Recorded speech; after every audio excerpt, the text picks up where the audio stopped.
مختصر حمد و ثنا کے بعد ہم تمام دوست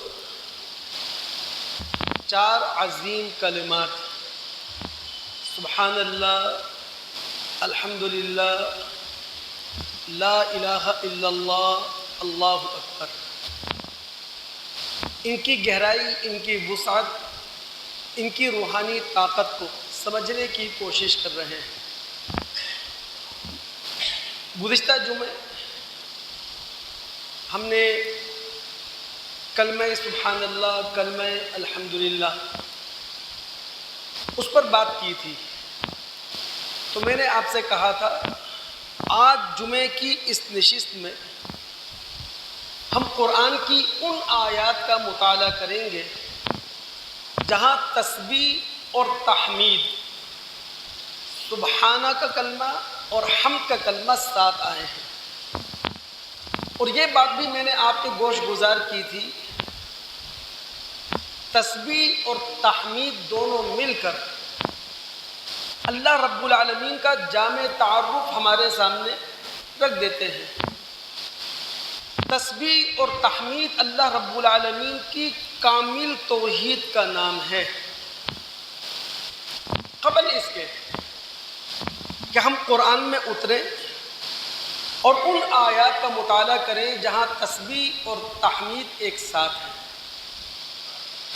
ایک روایت آپ کے سامنے رکھتا چلوں کہ سبحان اللہ و بحمدہ کی جو تسبیح ہے یہ روحانی طاقت کتنی رکھتی ہے، اس کی معنوی وسعت کیا ہے، اس کا مفہوم کتنا گہرا ہے۔ بخاری مسلم کی روایت ہے، سیدنا ابو ہریرہ رضی اللہ تعالی عنہ اس کے راوی ہیں۔ نبی علیہ الصلوۃ والسلام نے فرمایا من قال سبحان اللہ و بحمدہ فی یوم 100 مرہ، جس شخص نے سبحان اللہ و بحمدہ کی تسبیح دن میں 100 مرتبہ کی، حطت خطایا، اس کے گناہ معاف کر دیے جاتے ہیں، وَإِن كَانَتْ مِثْلَ زَبَدِ الْبَحْرِ، چاہے وہ سمندر کی جھاگ کے برابر کیوں نہ ہو۔ تسبیح کا مطلب ہوتا ہے اللہ رب العالمین سے ان تمام نسبتوں کی، ان تمام صفات کی نفی کر دی جائے جو اللہ رب العالمین کی شان کے لائق نہیں ہے۔ اور تحمید کا مطلب ہوتا ہے کہ اللہ رب العالمین کی ان تمام صفات کو تسلیم کیا جائے جو اللہ رب العالمین کی اعلیٰ تر شان کے لائق ہے۔ دوستو، قرآن میں کئی مقامات ہیں جہاں اللہ رب العالمین نے تسبیح اور تحمید کو مقررہ اوقات کے ساتھ بیان کیا ہے، اور جہاں قرآن میں تسبیح اور تحمید مخصوص اوقات کے ساتھ بیان ہوئے ہیں، مقررہ اوقات کے ساتھ بیان ہوئے ہیں، وہاں تسبیح اور تحمید سے مراد نماز ہے۔ میں صرف ایک مقام کا آپ کو مطالعہ کر رہا ہوں، سورہ قاف، اس کی آیات 38 تا 40۔ سورہ قاف مکی صورت ہے، مکہ کے دور متوسط میں نازل ہوئی ہے۔ نبی علیہ الصلوۃ والسلام کی مخالفت پرزور انداز میں ہو رہی ہے، اور جن دوستوں نے سورہ قاف کا مطالعہ کر رکھا ہے وہ جانتے ہیں اس کا جو مرکزی مضمون ہے، جس کے گردا گرد پوری سورت کی تقاریر گردش کر رہی ہیں، وہ ہے بعث بعد الموت، موت کے بعد دوبارہ اٹھایا جانا۔ اس کا مرکزی مضمون ہے وقوع قیامت۔ اب محمد الرسول اللہ صلی اللہ علیہ وسلم کی زبان سے اہل عرب اپنی ہی زبان میں بعث بعد الموت کا وہ منظر جو خالق اور مالک قرآن میں کھینچ رہا ہے وہ سن رہے ہیں، لیکن ٹس سے مس نہیں ہو رہے۔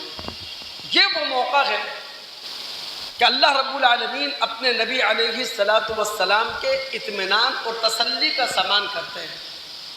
اللہ رب العالمین نبی علیہ السلام کو صبر کی تلقین کرتے ہیں، اور الفاظ کیا ہیں؟ اللہ فرماتے ہیں وَلَقَدْ خَلَقْنَا السَّمَاوَاتِ وَالْأَرْضَ وَمَا بَيْنَهُمَا فِي سِتَّةِ أَيَّامٍ وَمَا مَسَّنَا مِن لُغُوبٍ۔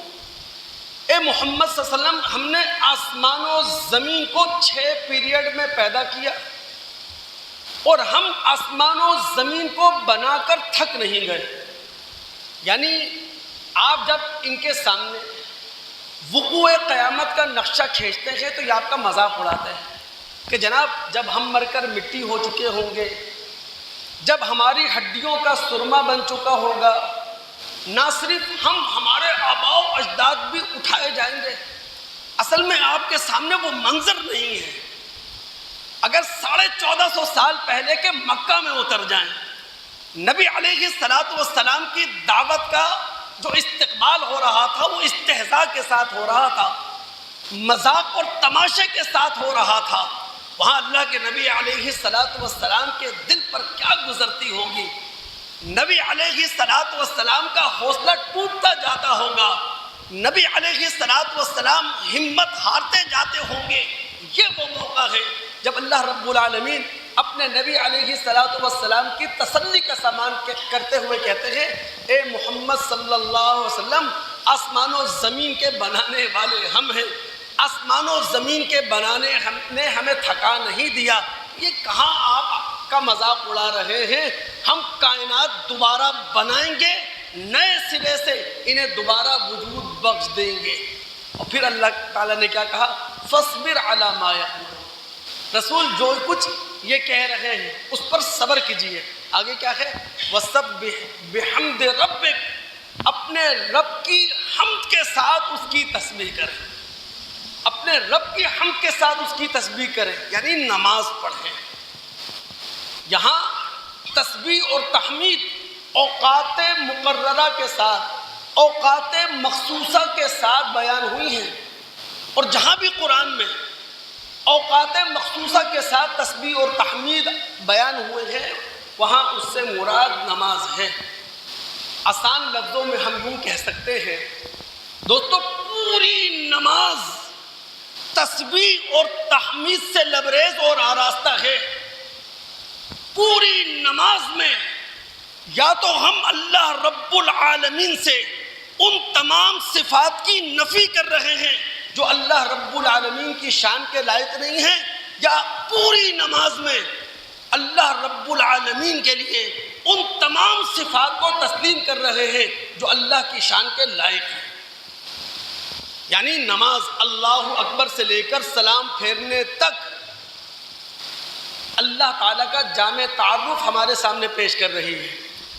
اللہ رب العالمین کی کامل توحید کا نام نماز ہے۔ اچھا اے رسول، آپ تسبیح اور تحمید کریں، نماز پڑھیں، کب؟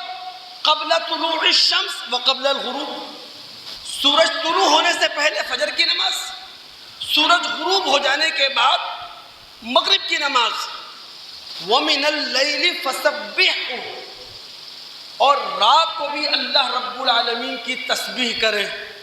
رات کے ابتدائی وقت عشاء کی نماز، رات کے انتہائی وقت تہجد کی نماز، اور پھر ہے وَأَدْبَارَ السُّجُودِ، سورج کی سجدہ ریزی کے بعد نماز ادا کریں۔ تو دوستو یہ نماز وہ ہے جو ہمیں حوصلہ دے، جو ہمیں صبر کا پہاڑ بنا دے، استقامت کی عمارت بنا دے۔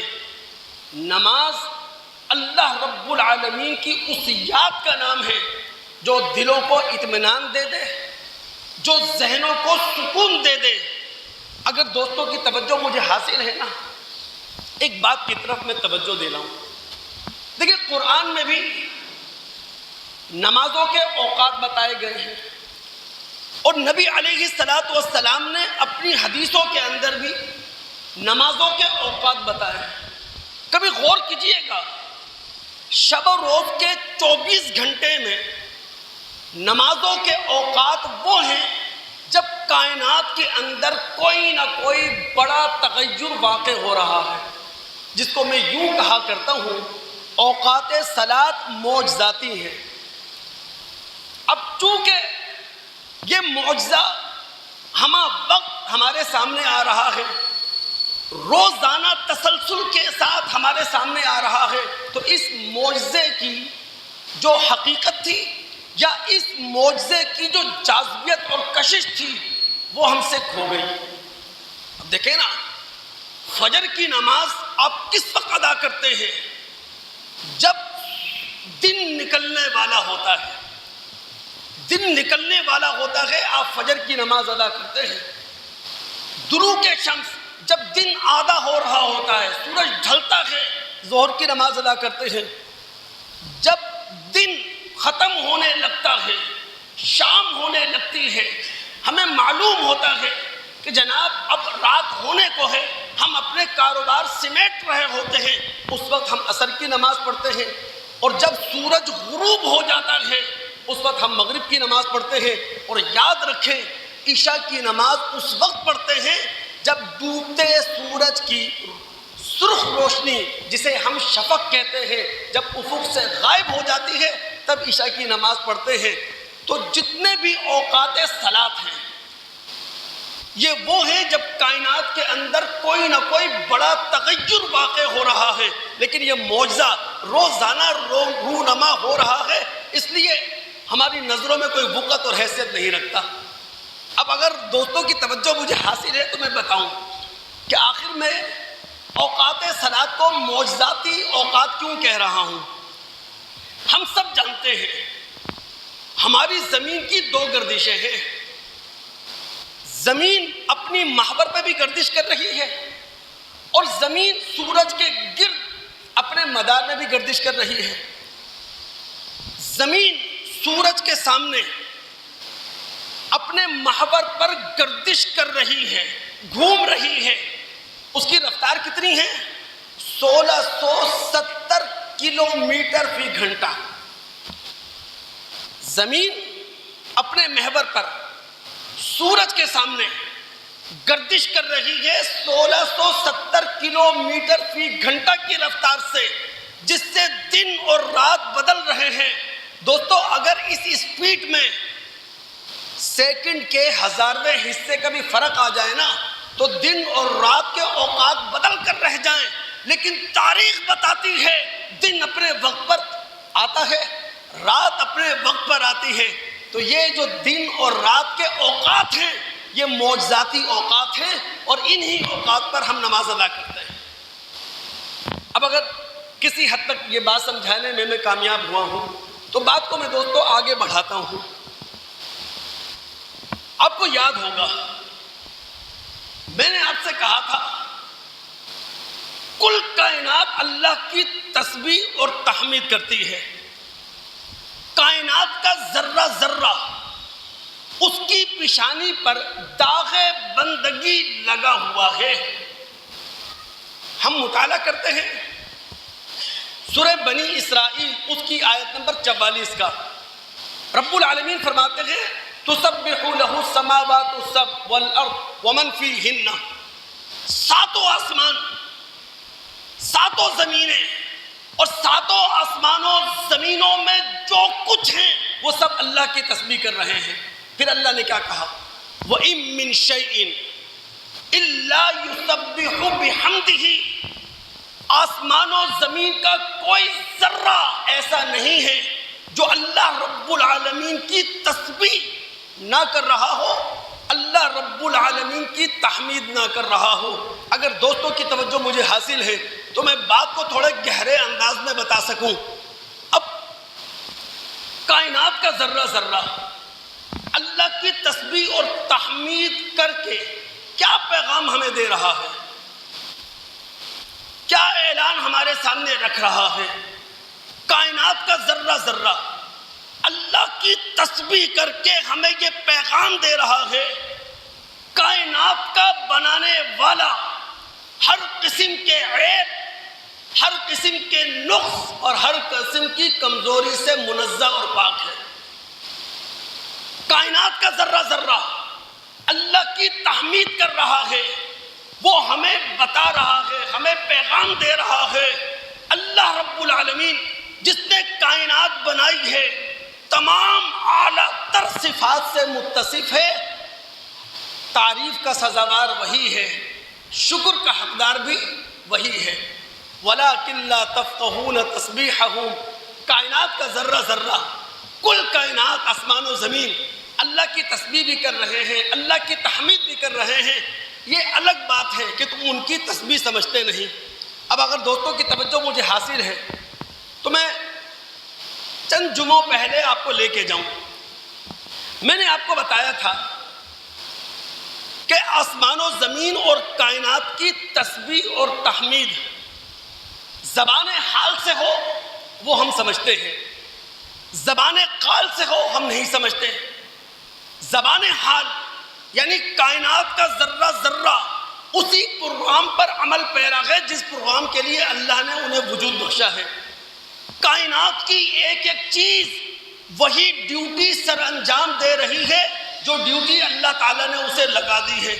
تو زبان حال سے کائنات آسمان و زمین اللہ کی تسبیح اور تحمید کر رہے ہیں، یہ تو ہم جانتے ہیں، لیکن زبان قال سے وہ اللہ کی تسبیح کر رہے ہیں، اللہ کی تحمید کر رہے ہیں، یہ ہماری سمجھ میں نہیں آتی، لیکن قرآن نے اشارتاً بتا دیا ہے۔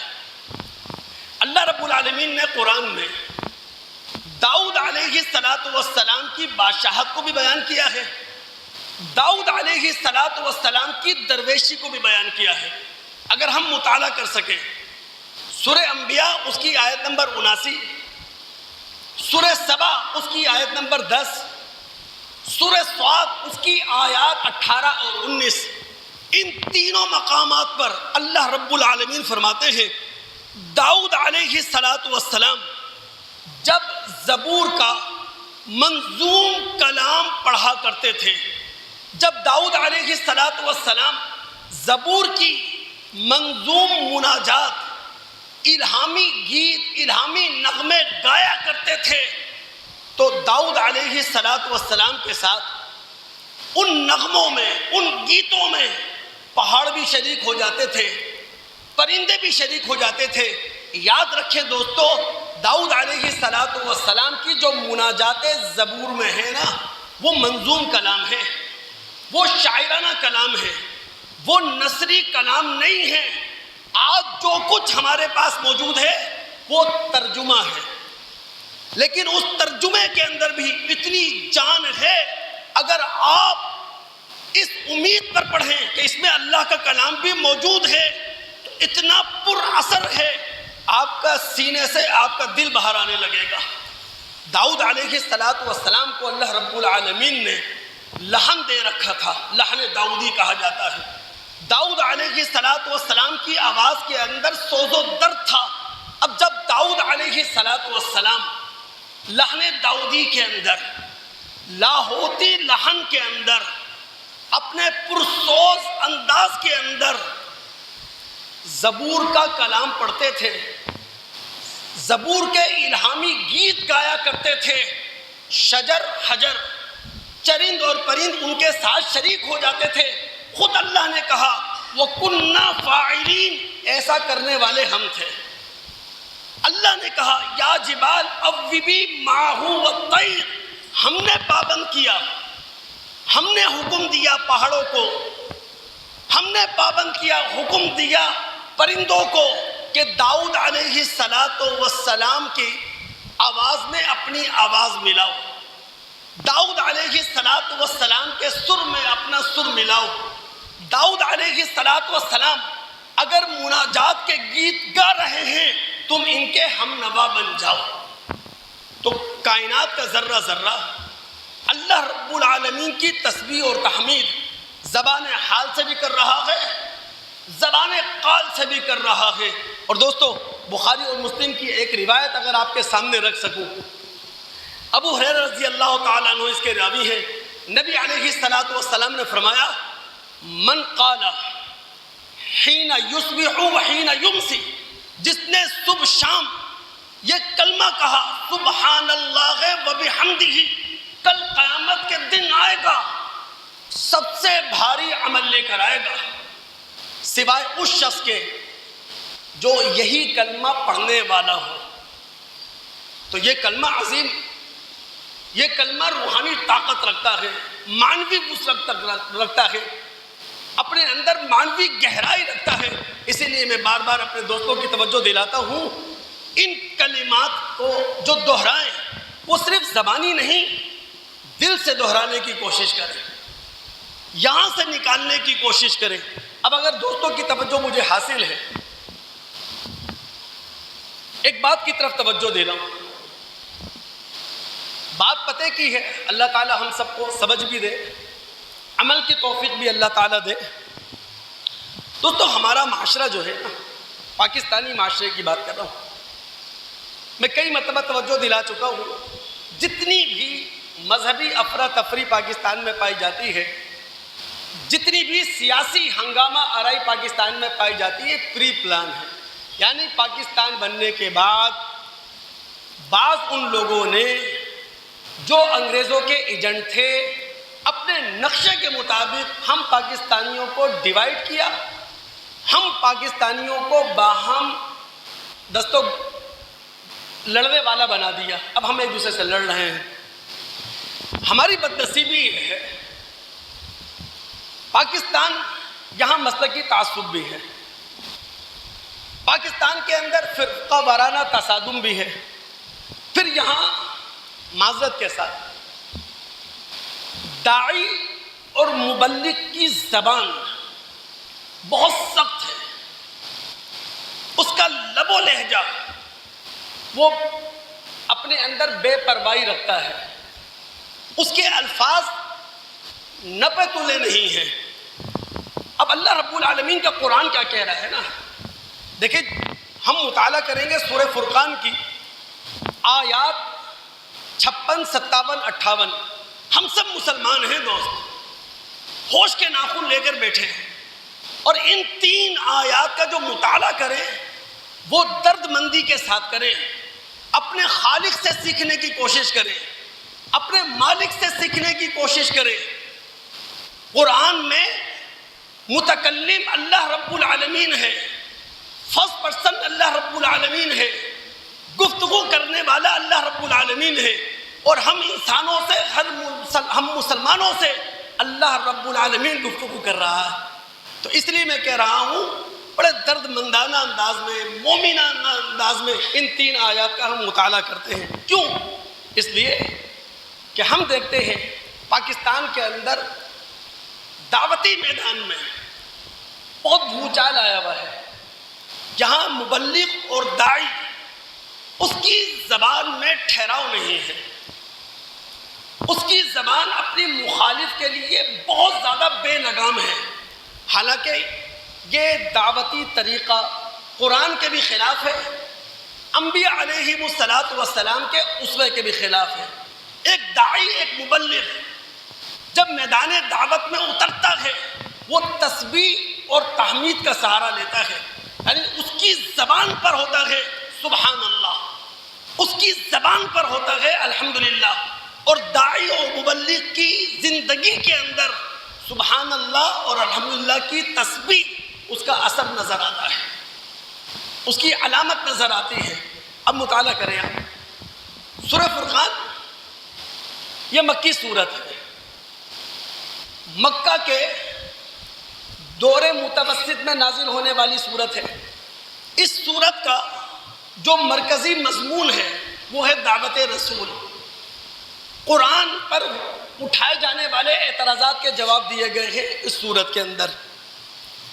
اب نبی علیہ السلام اپنے ہی لوگوں سے، قریش مکہ سے، عربی بولنے والوں سے مخاطب ہیں، اور نبی علیہ السلام اپنا کلام ان کے سامنے پیش نہیں کر رہے، خدائی کلام پیش کر رہے ہیں جو فصاحت اور بلاغت کا ایک معجزہ ہے، لیکن مان نہیں رہے، تسلیم نہیں کر رہے۔ یہ وہ موقع ہے کہ اللہ رب العالمین نبی علیہ السلام کی تسلی کا سامان کر رہا ہے۔ کیا تسلی کا سامان کیا اللہ تعالیٰ نے؟ وَمَا أَرْسَلْنَاكَ إِلَّا مُبَشِّرًا وَنَذِيرًا، اے محمد صلی اللہ علیہ وسلم، ہم نے آپ کو دعوت کے میدان میں مبشر اور نذیر بنایا ہے، یعنی جو لوگ آپ کی دعوت قبول کر لیں آپ انہیں جنت کی بشارت دیں، اور جو لوگ آپ کی دعوت قبول کرنے سے انکار کر دیں آپ انہیں خبردار کر دیں، آپ انہیں وارن کر دیں۔ رسول آپ کا کام دعوت دینا ہے، منوانا نہیں ہے۔ آپ کا کام پہنچانا ہے، لوگوں کا ہاتھ پکڑ کر حق کی طرف لانا نہیں ہے، یہ ذمہ داری ہے آپ کی۔ میری بات سنیے، سمجھیے گا جو میں کہنا چاہ رہا ہوں۔ اللہ کی قسم، پاکستان کے معاشرتی اور سماجی حالات کا جب مطالعہ کریں ہم رونا آتا ہے، خون کے آنسو ہوتے ہیں۔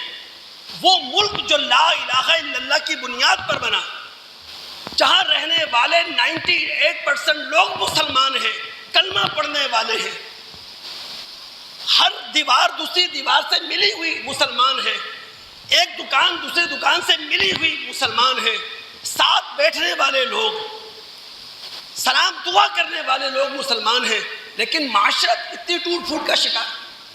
ہمارا سماج وہ عجب کہانی سنانے والا۔ تو میں توجہ دلا رہا ہوں، اے رسول آپ کی ذمہ داری بات پہنچانے کی ہے، منوانے کی نہیں۔ قل ما اسألکم علیہ من اجر الا من شاء یتخذ الی ربہ سبیلا۔ اے رسول ان سے کہو اس دعوت پر میں تم سے کوئی اجر تو نہیں مانگ رہا، میرا اجر اللہ کے ذمہ ہے۔ بھائی مجھے پریشانی تب ہوتی جب میں خود غرض بن کر دعوت پیش کرتا، میں تو بے غرض ہو کر دعوت تمہارے سامنے پیش کر رہا ہوں۔ اس دعوت پر مجھے تم سے کوئی اجر نہیں چاہیے۔ ہاں میری دعوت کا ایک ہی مقصد ہے کہ جو چاہے وہ اللہ رب العالمین کا راستہ اختیار کر لے۔ اور پھر آگے کیا ہے؟ اللہ کہہ رہا ہے وَتَوَكَّلْ عَلَى الْحَيِّ الَّذِي لَا يَمُوتُ۔ اے محمد صلی اللہ علیہ وسلم، اے قرآن کے داعی، اے مبلغ، اللہ رب العالمین پر بھروسہ کرو جو زندہ ہے، جسے کبھی موت نہیں آئے گی۔ ہم اپنا کام دعوت کے میدان میں کرتے رہے، ہم لوگوں کے سامنے دعوت پیش کرتے رہے، بس یہی معاملہ ہے۔ ہمارا انداز وہی ہو جو رسول کا تھا، ہمارا لب و لہجہ وہی ہو جو رسول کا تھا، ہماری محبت اپنائیت وہی ہو جو رسول لوگوں کے سامنے دعوت پیش کرتا تھا، چاہے ابو جہل کے سامنے پیش کرے، امیہ بن خلف کے سامنے پیش کرے، وہ ان کے سامنے دلائل رکھتا تھا، محبت کا اظہار کرتا تھا، انہیں گلے لگایا کرتا تھا، انہیں اپنے ساتھ بٹھایا کرتا تھا۔ جب ابو جہل کو، امیہ بن خلف کو وقت کا رسول اپنے برابر میں بٹھا کر دعوت دے سکتا ہے، تو دوستو ہم پاکستانی مسلمان یہ کام کیوں نہیں کر سکتے؟ بھروسہ کس پہ کرنا ہے؟ اس ذات پر جو ہمیشہ سے ہے، ہمیشہ رہنے والی ہے، جس پر موت کبھی طاری نہیں ہوگی۔ اور پھر کیا کہا؟ وَسَبِّحْ بِحَمْدِهِ۔ اے محمد صلی اللہ علیہ وسلم، اے قرآن کے داعی، اے دین کے مبلغ، اللہ رب العالمین کی تسبیح کرو، اللہ رب العالمین کی حمد کے ساتھ۔ یہ سبحان اللہ کا کلمہ، یہ الحمدللہ کا کلمہ ایک داعی کو روحانی طاقت دیتا ہے، اخلاقی طاقت دیتا ہے۔ اللہ تعالی ہم سب مسلمانوں کو سمجھ عطا فرمائے۔ اسی طرح دوستو بہت ساری محفلیں ایسی ہوتی ہیں، بہت ساری مجلسیں ایسی ہیں جہاں ہم انسانی بنیادوں پر غلطی کر جاتے ہیں۔ ہم انسان ہیں نا، قرآن نے انسان کی تعریف، محمد علیہ السلام نے انسان کی تعریف یہ کی ہے، اس سے غلطی ہوگی، تو ہم انسانی بنیادوں پہ غلطی کر جاتے ہیں۔ محفل میں بیٹھے ہیں، کہیں ہماری آواز بلند ہو جاتی ہے، محفل میں بیٹھے ہیں، کہیں ہمارا لب و لہجہ غلط ہو جاتا ہے، محفل میں بیٹھے ہیں، کہیں الفاظ غلط کہہ دیتے ہیں۔ تو ہمارے رسول نے ہمیں یہ تعلیم دی ہے کہ محفل ختم ہونے پر اپنی غلطی کا احساس اپنے اندر پیدا کرو کہ تم سے غلطی ہوئی ہے، تمہیں لب و لہجہ بدلنا نہیں چاہیے تھا، تمہارے الفاظ سخت نہیں ہونے چاہیے تھے، تم نے غلط بات زبان سے نہیں نکالنی تھی، لیکن اگر انسانی بنیادوں پر ایسا ہو گیا ہے، مجلس ختم ہوئی ہے، تو پھر کیا دعا پڑھو؟ سبحانک اللہم وبحمدک اشہد ان لا الہ الا انت استغفرک واتوب الیک، لیکن یہ دعا زبان سے نہیں، اس احساس کے ساتھ پڑھو کہ تم سے غلطی ہوئی ہے، تاکہ آئندہ کبھی محفل ہو، آئندہ کبھی مجلس ہو، یہ غلطی ہم دہرائیں نہیں۔ اب اگر دوستوں کی توجہ مجھے حاصل ہے نا، میں ایک بات کی طرف توجہ دلانے لگا ہوں، اللہ تعالیٰ سمجھ دے ہم سب کو۔ بندے مومن، بندے رحمان، وہ ہمیشہ اپنے آپ کو اللہ تعالیٰ کے سامنے بھی عاجز بنا کر رکھتا ہے، بندگان خدا کے سامنے بھی اپنے آپ کو عاجز بنا کر رکھتا ہے۔ اللہ تعالیٰ سے دعا کرے کہ ہم سب اللہ کے سامنے بھی عاجز بن کر رہیں، اللہ تعالیٰ کے سامنے بھی اپنے آپ کو بچھا دیں، اور بندگان خدا کے سامنے بھی اپنے آپ کو جھکا کر رکھیں۔ یاد رکھیں، یہ تکبر ہے نا، یہ جو اپنی بڑائی کا زعم ہے، نہ دنیا میں اس سے عزت ملتی ہے، نہ آخرت میں اس سے عزت ملتی ہے۔ اللہ رب العالمین نے بات کہی ہے نا، اگر ہم تکبر سے بچنا چاہتے ہیں، بڑائی کے زعم سے اپنے آپ کو بچانا چاہتے ہیں، تو سبحان اللہ و بحمدہ کی تسبیح کو زبان کے ساتھ ساتھ دل سے نکالنے کی کوشش کریں۔ سورہ سجدہ ہے، معروف سورت ہے، فجر کی نماز میں جمعے کے دن عام طور پر مسجدوں میں یہ تلاوت کی جاتی ہے، اس کی آیت نمبر 15 ہے، مکی سورت ہے۔ یاد رکھیں، مکی سورت کے جو مضامین ہوتے ہیں وہ عقائد اور اخلاقیات ہوتے ہیں۔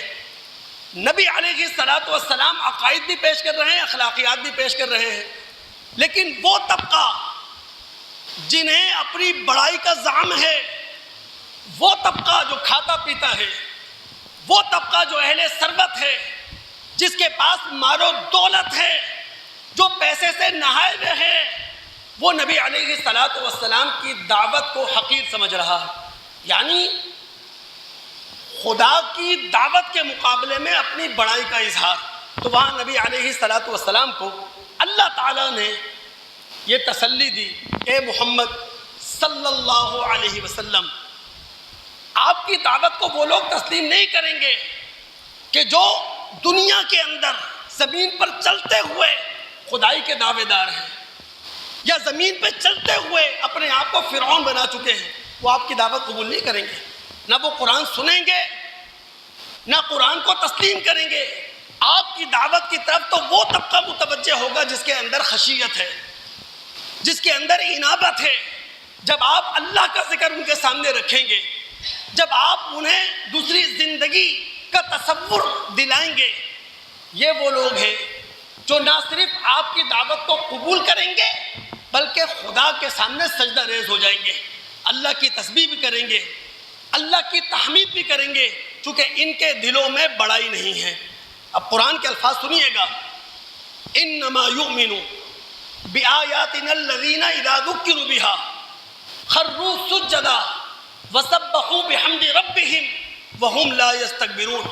یقیناً ہماری آیات پر، خدا کی وحدانیت پر، آخرت کے عقیدے پر وہی لوگ اپنی گردنیں جھکائیں گے کہ جو تسبیح کرنے والے ہیں، جو تحمید کرنے والے ہیں، جو خدا کے سامنے سجدہ ریز ہو جانے والے ہیں، وہم لا یستکبرون، ان کے اندر اپنی بڑائی کا زعم نہیں ہے۔ تکبر ام الخبائث ہے، یعنی بہت ساری بیماریاں ہیں، ان بیماریوں میں سب سے بڑی بیماری تکبر ہے۔ اس کی تعریف خود ہمارے رسول صلی اللہ علیہ وسلم نے کر دی۔ آپ نے کیا کہا؟ الکبر بطر الحق وغمط الناس، تکبر حق کے سامنے اڑ جانا، تکبر اپنے جیسے انسانوں کو حقیر سمجھنا۔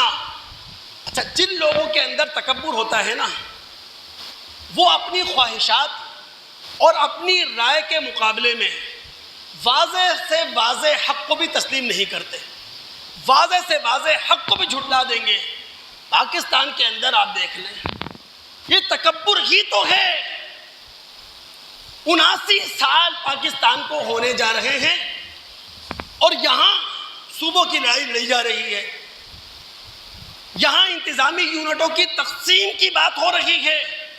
اللہ کے بندو، پاکستان کے 26 کروڑ لوگوں کا مسئلہ نہ صوبہ ہے نہ انتظامی یونٹ ہے، ان کا مسئلہ قرضوں کی معیشت ہے، ان کا مسئلہ منہ زور مہنگائی ہے، ان کا مسئلہ پیٹرولیم پر جگہ ٹیکس لیوی کے نام سے لیا جا رہا ہے وہ ہے، ان کا مسئلہ بے روزگاری ہے، ان کا مسئلہ آئین پر عمل کرنا نہ ہے، ان کا مسئلہ یہ ہے کہ ہم سے اظہار رائے کا حق چھین لیا گیا ہے، ان کا مسئلہ یہ ہے جو بھی پاکستان کے اندر صاحب اختیار ہے، جس کو چھوٹا سا اختیار مل گیا، معمولی سا اختیار مل گیا، وہ زمین پر خدا بن گیا، وہ زمین پر فرعون بن گیا، یہ ہمارا مسئلہ ہے۔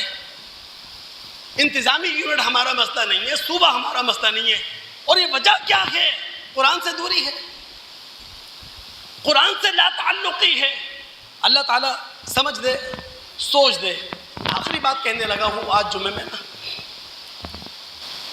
دوستو، بندے مومن، بندے رحمان اپنی چھوٹی اور بڑی کامیابی اس کا کریڈٹ اللہ تعالیٰ کو دیتا ہے، اس کا کریڈٹ خود نہیں لیتا۔ یعنی بندے مومن، بندے رحمان چھوٹی بڑی کامیابی حاصل کرنے کے بعد نہ تو اتراتا ہے، نہ فخر کرتا ہے، نہ ڈھول پٹواتا ہے، نہ شادیانے بجواتا ہے، بلکہ اس کی زبان پر یہی کلمہ ہوتا ہے، سبحان اللہ و بحمدہ۔ آئندہ جمعے جب میں یہاں کھڑا ہوں گا تو 14 اگست ہوگی، یعنی پاکستان کا 80واں یوم آزادی منایا جا رہا ہوگا۔ 79 سال پاکستان کو بنے ہوئے ہو چکے ہوں گے۔ اب یہ جو آزادی ہے یہ بہت بڑی نعمت ہے۔ ہمارے بزرگوں نے، ہمارے اسلاف نے قربانیاں دے کر منافق انگریزوں سے اور سرفرے ہندوؤں سے یہ آزادی حاصل کی ہے۔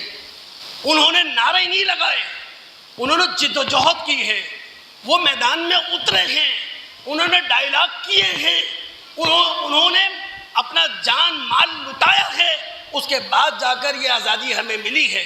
تو اب اس آزادی کا تقاضا کیا تھا؟ ہر پاکستانی جو اس آزاد فضا میں سانس لے رہا ہے اس کی زبان پر کیا ہونا چاہیے؟ سبحان اللہ و بحمدہ، سبحان اللہ العظیم۔ مسئلہ یہ ہے، روایتی انداز میں یہ تسبیح ہماری زبان سے نکل تو رہی ہے، قلب سے، دل سے یہ تسبیح ہماری زبانوں سے نہیں نکلتی۔ وہ لوگ جو برسر اقتدار ہیں، ہم پر 78-79 سال سے حکومت کر رہے ہیں، ان کی ہر چھوٹی بڑی محفل کا آغاز اللہ کے کلام سے ہوتا ہے، لیکن اس کلام کا عملی نمونہ ہمیں پاکستان کے کسی حصے میں نظر آتا ہے؟ نہیں آتا۔ تو بندے مومن، بندے رحمان اپنی ہر چھوٹی بڑی کامیابی کا کریڈٹ اللہ رب العالمین کو دیتا ہے، نہ کہ خود لیتا ہے۔ یہ بات اللہ رب العالمین نے سمجھائی ہے۔ سورہ نصر مطالعہ کریں آپ، اللہ کیا کہتے ہیں؟ اذا جاء نصر اللہ والفتح ورأیت الناس یدخلون فی دین اللہ افواجا۔ اے محمد صلی اللہ علیہ وسلم، جب کامیابی مل جائے، اے محمد صلی اللہ علیہ وسلم، جب نصرت حاصل ہو جائے اور آپ دیکھیں کہ لوگ فوج در فوج اسلام کے اندر داخل ہو رہے ہیں، اے رسول جب مکہ فتح ہو جائے، اے رسول جب عرب کے اندر اسلام ایک سیاسی طاقت بن جائے، اے رسول جب بیت اللہ آپ کی عملداری کے اندر آ جائے، فَسَبِّحْ بِحَمْدِ رَبِّكَ وَاسْتَغْفِرْ، یہ وہ موقع ہوگا کہ جب آپ اللہ رب العالمین کی تسبیح اللہ تعالیٰ کی تحمید کے ساتھ کریں گے۔ یعنی اے محسلم، جو کامیابی آپ کو ملے گی، اللہ رب العالمین آپ کی کوششوں کا محتاج نہیں تھا۔ آپ کو جو فتح ملے گی، آپ کو جو عظیم خوشخبری ملے گی، یہ اللہ رب العالمین کی دین ہے۔ تو ہمیں پاکستان ملا ہے دوست، ہمیں بھی اللہ رب العالمین کی تسبیح کرنا چاہیے، اللہ رب العالمین کی تحمید کرنا چاہیے، اللہ رب العالمین کے گن گانے چاہیے۔ اب اگر وہ حدیث دوبارہ پیش کر سکوں میں، تاکہ آپ کو اس کی گہرائی اور گہرائی معلوم ہو کہ نبی علیہ الصلوۃ والسلام نے کیا کہا تھا، میں پھر کہوں گا کہ ہم کلمہ سبحان اللہ، کلمہ الحمدللہ کی بات کر رہے ہیں، اور میں بار بار اپنے دوستوں کی توجہ دلا رہا ہوں، پوری نماز کیا ہے؟ سبحان اللہ الحمدللہ، اللہ کی قسم اللہ اکبر سے شروع کریں سلام پھیرنے تک پوری نماز کا مطالعہ کر جائیں، یا تو تسبیح ہے یا تحمید ہے، یعنی پوری نماز میں اللہ کی توحید کا اقرار کر رہے ہیں آپ، پوری نماز میں اللہ رب العالمین کا تعارف حاصل کر رہے ہیں آپ، پوری نماز میں آپ یہ کہہ رہے ہیں خالق وہ ہے جو بے عیب ہے، پوری نماز میں آپ یہ کہہ رہے ہیں خالق وہ ہے تمام تعریفوں کا حقدار سزاوار وہی ہے۔ تو یہ کلمہ سبحان اللہ الحمدللہ یہاں سے نکالے، صرف یہاں سے نہیں۔ اب رسول کی حدیث کیا تھی؟ اللہ کے رسول نے فرمایا تھا کلمتان خفیفتان علی اللسان ثقیلتان فی المیزان حبیبتان الی الرحمن، دو کلمے ہیں زبان پر ہلکے ہیں، میزان عدل میں بھاری ہیں، رب العالمین کو رحمان کو محبوب ہیں۔ وہ دو کلمے کیا ہیں؟ سبحان اللہ و بحمدہ سبحان اللہ العظیم۔ اللہ تعالیٰ سے دعا ہے سننے کے بعد سمجھنے کی، سمجھنے کے بعد عمل کرنے کی توفیق عطا فرمائے۔ السلام علیکم ورحمۃ اللہ وبرکاتہ۔